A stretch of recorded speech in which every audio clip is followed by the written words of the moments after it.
Sabi ko, depressed talaga siya.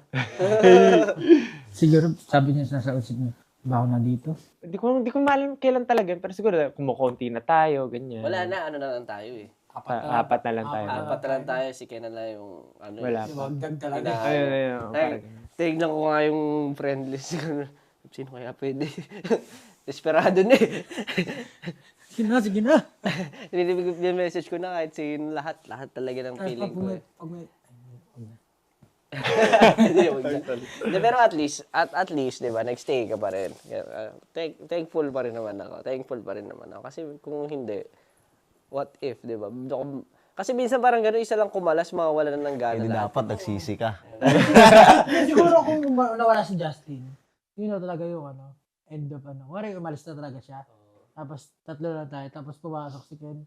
4 na lang tayo, parang Mahirap. Hindi buo ang SB19 kung walang, syempre, Sa- kahit isa sa atin. Naalala ko ka, sabi mo nung kinontak mo si Ken, di ba, maganda yung profile picture ni Ken. Sabi mo sa akin, ako, Justin, papalitan ka na nito ng visual. Kaya grabe Sabi yung, niya, kaya grabe yung disappointment na kaya lang. grabe yung na ito nung dumating si Ken. Hindi, kasi Ako lagi dinidin, wala naman akong ganun reaction. naalala nyo yun, di ba? Pero feel ko totoo yung sinabi ni Tel. Ganun si Pablo. Wala akong ginawa ko. Hindi. Si Ken, ibenta sa inyo. Ganito kasi yan. So, naghahanap ka ng isang member. Ito si Josh, hinanap si Ken sa Facebook. Sa pagkakita, ito, nagkikip up cover to, ganyan. Tapos inasal niya, naku, Justin, yari ka na. Pag dumating ito, makapalitan ka na ng main visual. Tapos syempre kami, sa alala sa Pablo, gugupings ba yan? Sige, tingnan natin.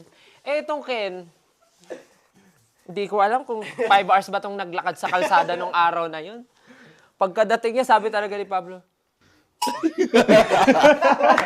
Wala akong sabi, Feeling ko talaga totoo yan. Wala akong ganun reaction. oo, ganyan Feeling ko reaction mo totoo lagi. yan. Feeling ko totoo Alam mo yung yan. tingin niya, Kilala titingin kita. siya, tapos parang, Kilala ko siya eh. oo Hindi, nga kilala eh. din kita nung unang... Di ba nakasama ko yung amigo ba Oo yun? nga. Doon sa kumanta ko. Pero siguro dahil nga, Yung iba na araw kasi na yun, parang naka-jacket siya pero galing sa labas. feeling ko kasi ang taas ng expectation mo na parang, kaya nakita mo na siya, tapos yung pag-hype pa nila, Josh, parang hindi ganyan, tapos nakita mo siya, parang, sabi mo talaga, Kasi yung, hindi ko makakalimutan yun. Hindi ko yung kulay ng... Feeling ko totoo yan. Yung sinabi kay Totoo yan. Yung sinabi kay G22. Siguro ganun ito. Ito ba yung sinabi mo? Yung sinabi yung G22. Parang, Ganyan. Nung dumating si Ken, gumanyo ka talaga. Nasa meeting room pa tayo nun. Sabi mo talaga, naka pa siya, pink na sweatshirt, naka-gray na jogging pants, tas black yung bag niya na snapback. Green. Gray. Yung buko yung green ata nun eh. Oo, costume yun. Blonde. ambo mo Blonde medyo siya. brown. Orangey brown Parang yung init. Parang galing sa init yung Oo, yung ganun. kulay. Ganun. Tapos gulo-gulo yung buhok. Hindi, ano siya nun yung kimpi na ganun. Kimbi Oh, di ba? It's very clear. Sobrang clear. Undercut, Naalala ko undercut. nun. Oh, Nakaganon ka pa rin, ikaw yung nasa kabisera ng upuan nun eh. Tapos pagdating niya, gumanon siya. Tapos tinignan mo pa siya ng gano'n.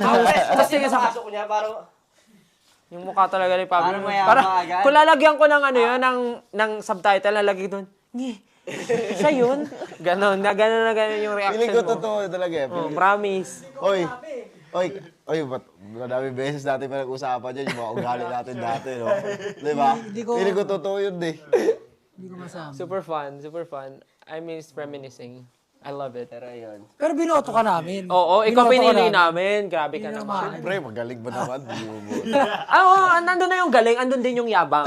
Kaya sabi natin, kailangan natin ng mayabang sa grupo. Kailangan natin ng black sheep. Black sheep!